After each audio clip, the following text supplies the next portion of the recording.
Hi, we're Team Zeta Cubed, and this is our semester final presentation. I'm Alex Blakley. I'm the team manager, and I'm in charge of budgeting and the design. I'm Austin Piper. I was in charge of the timeline, some of the design, programming, and some of the fluid mechanics.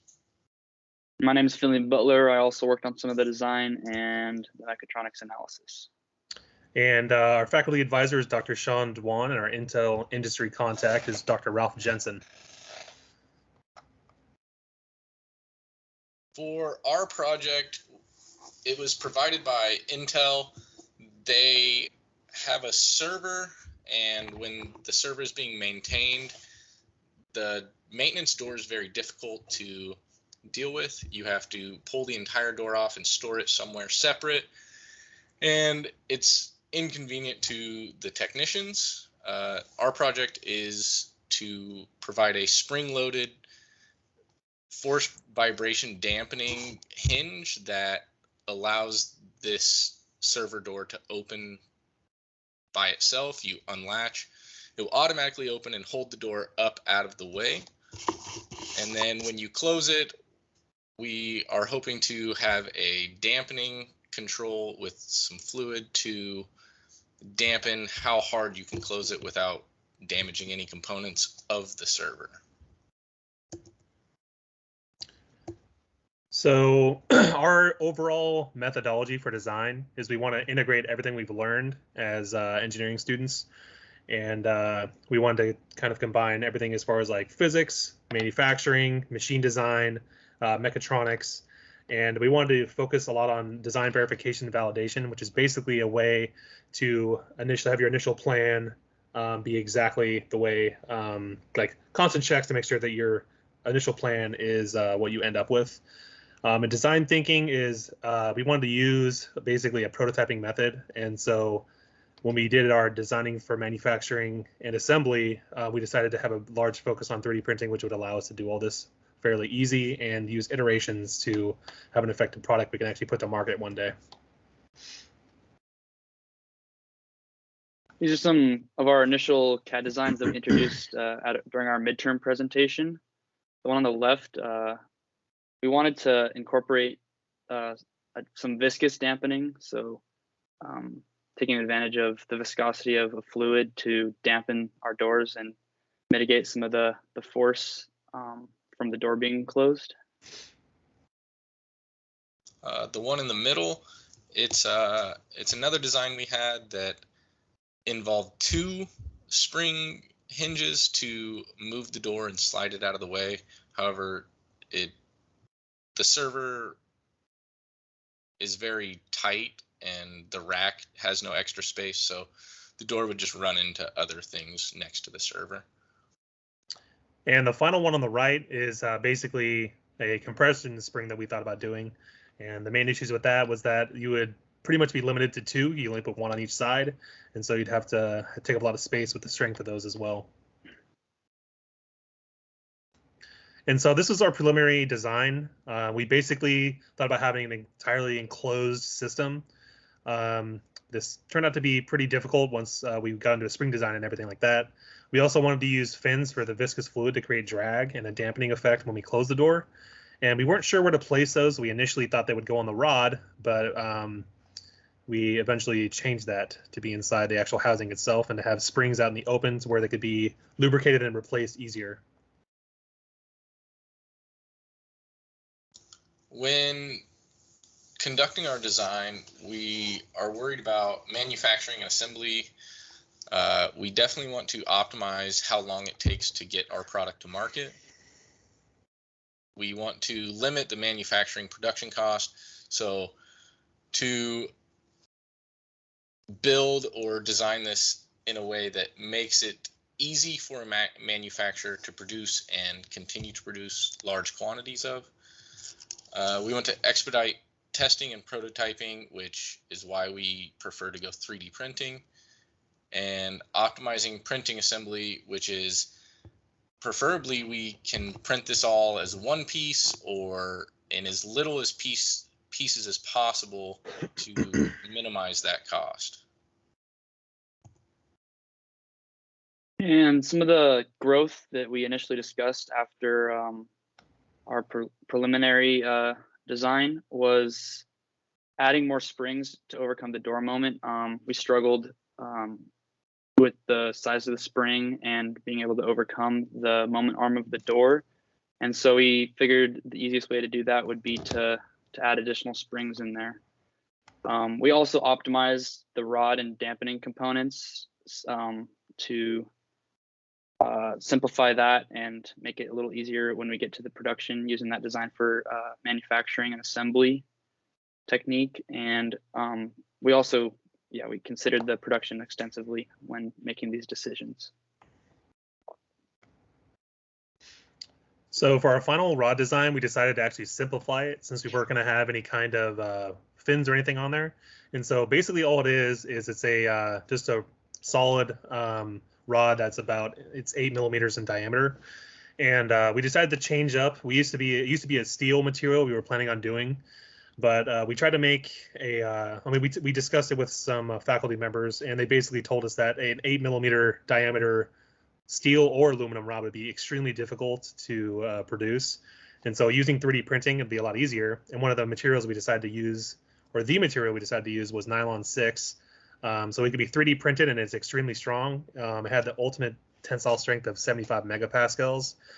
And so to basically design this, we went through the estimation of actual endurance limit, and we divided it by the design factor of 4, which is it's kind of a worst case scenario. It's a standard used for most materials, and the design stress for this one is 16.875 megapascals, which is many factors above what we're expecting as far as any kind of stress or strain on there from the door.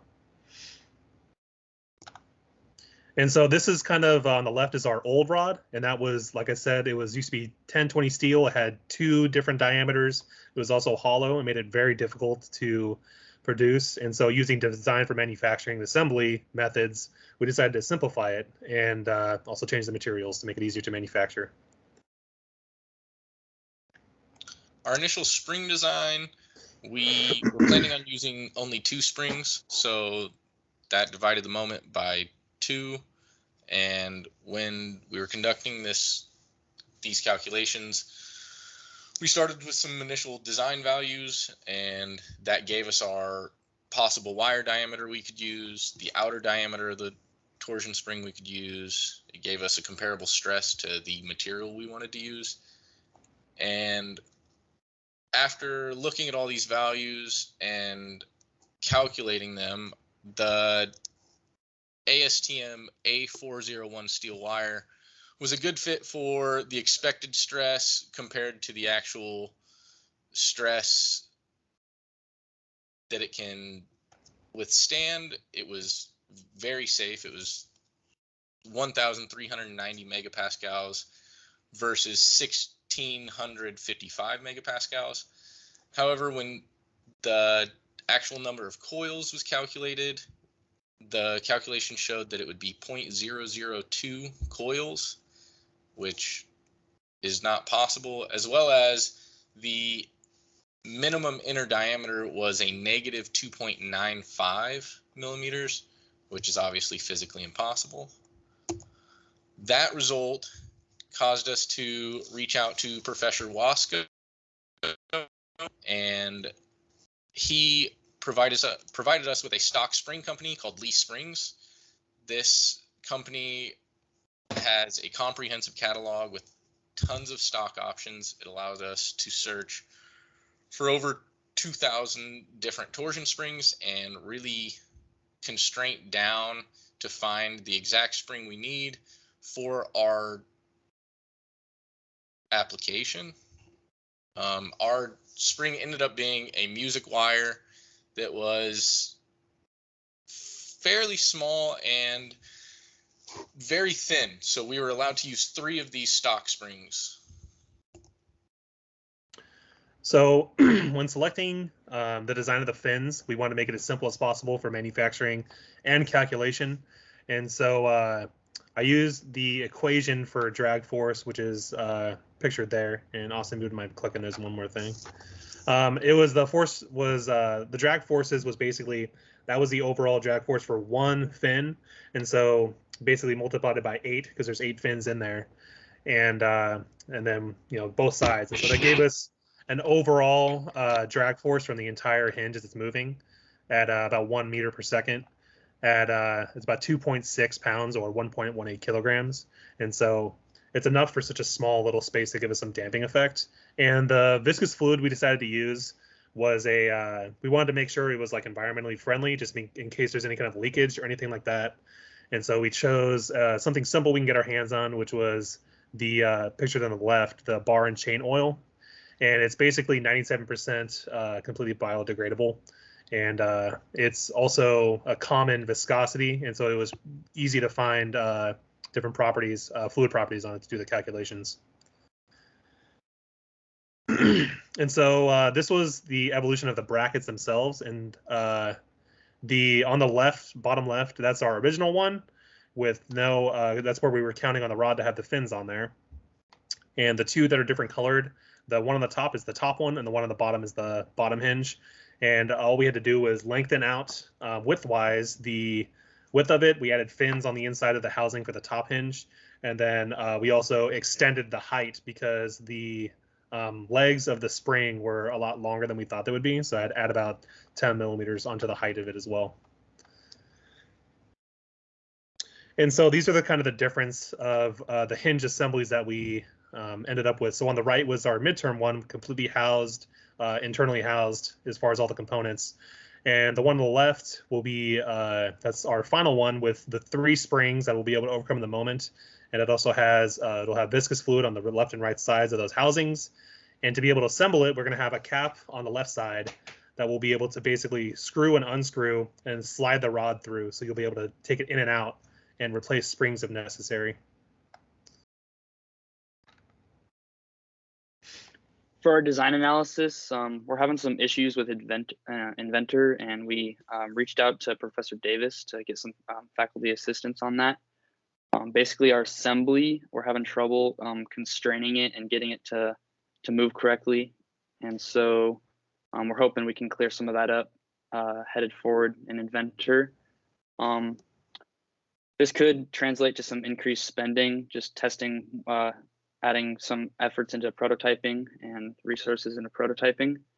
And on the right is our mechatronics analysis design, and we'll use that once we get some input data from moving forward to gain additional information on the hinge assembly. So for our codes and standards, one of the first ones we wanted to be a part of was the ISO 9000, which is used for quality assurance. But we couldn't really use them from the official one because they're very high cost. And so one of our new product development class that me and Austin are both in, we go over a lot of product validation and product verification, which was mentioned earlier. And that's a very similar process where there's a lot of checks, a lot of balances between each other. So like we check each other's work and everything to make sure that everything will be as planned and nothing's going to be lower quality as it comes out in manufacturing. Another standard we're going to use is Goodman's approach, because this is dealing with cyclic loading. This hinge is meant to be used over and over every time they do maintenance on a server. So we have to show the interaction between the alternating stress and the mean stress using the Goodman's approach. And all the materials for the stock spring are given on the Lee Spring website. And so we did some research into the ASTM standards, and their materials are listed under the ASTM standards. The ASTM B633 is standards on zinc coatings of steel. And so that is a component of the spring we're going to be using. And the music wire adheres to ASTM A228. Basically, this is just telling us, just confirms that we know what we're getting and that it passes these checks and standards. And then finally, we also wanted to verify that we're not breaking any standards for server rooms or data centers. So we are trying to follow the BICSI 002. This is the most widely used server room and data center standards and offers plenty of design recommendations for these data centers.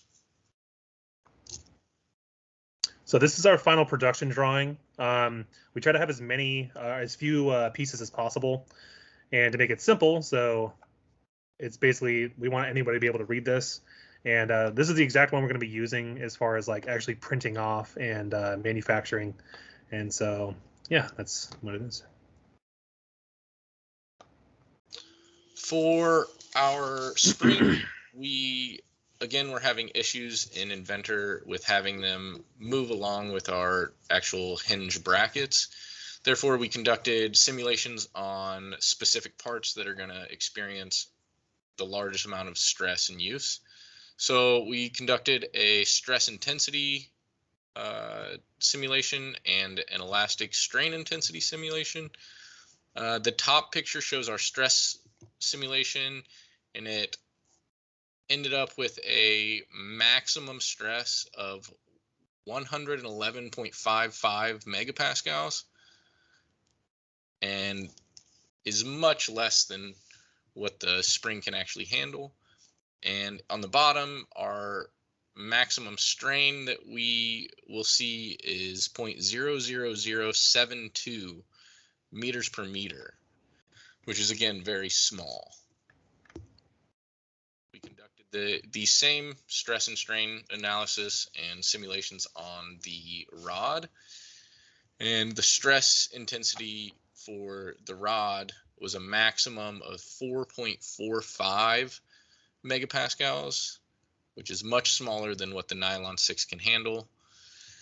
And the elastic strain intensity maximum was 2.89 times 10 to the negative 5 meters per meter.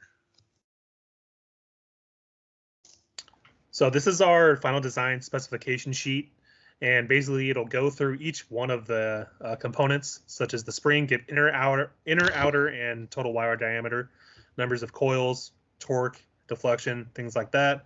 For the rod, all we put on there was diameter and length because it's a very simple rod design. Upper hinge, same diameters, thickness, things like that. We also listed the types of materials just in case anybody wanted to replicate it. And we put specifications for the fluid as well. And so this is our revised budget, and it's very similar to our initial one where it's actually coming under budget, but we put some breathing room for if prototypes don't work, if we want to do several iterations, which is what we're planning on. But if we were able to do just a single 1 or 2 iterations, we'd come down way under budget. And we also looked into, as far as the 3D printing, would be using the Lacey Makerspace, which is on campus. And they charge about 50 cents for every 30 minutes of printing time and using their facilities. But they also give us a credit of $30 per person per month.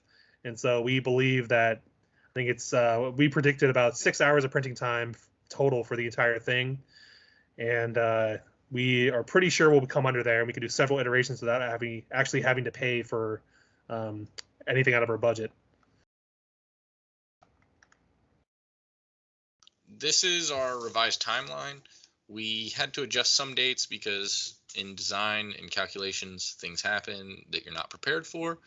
Our bolded dates, the proposal, the midterm, and the final report are required in Senior Design 1, and they reflect the actual dates that they are due. The dates up until today, the 6th of December, are up to date, and we continue to work towards our next goal, which in the bottom shows that we're supposed to be headed into our winter break with some goals to purchase materials or prototype. Some of our next steps in our timeline and challenges. So we're going to be ordering the stock spring, some of the 3D printing filament and viscous oil here in the next week or so. And we're also going to be gathering project details. We were not able to have a site visit and so we didn't get a lot of the information about the server room, and so we're making a lot of assumptions based on asking professors and reaching out to our Intel contact. We're also having challenges. Going to have to figure out how to seal the fluid. Alex mentioned it earlier, but right now we're planning on doing some kind of screwing system into the side of one of the hinges to insert that fluid. We don't have a lot of 3D experience within our team, and so we're going to have to just do some research on 3D printing to get ahead of that, and discussing the 3D printing assembly to maximize that, using the design for assembly methods. We're also going to need to do some more computational analysis. I mentioned earlier the challenges with the hinge assembly, but this is just going to limit our prototyping and save us some of our funds moving forward.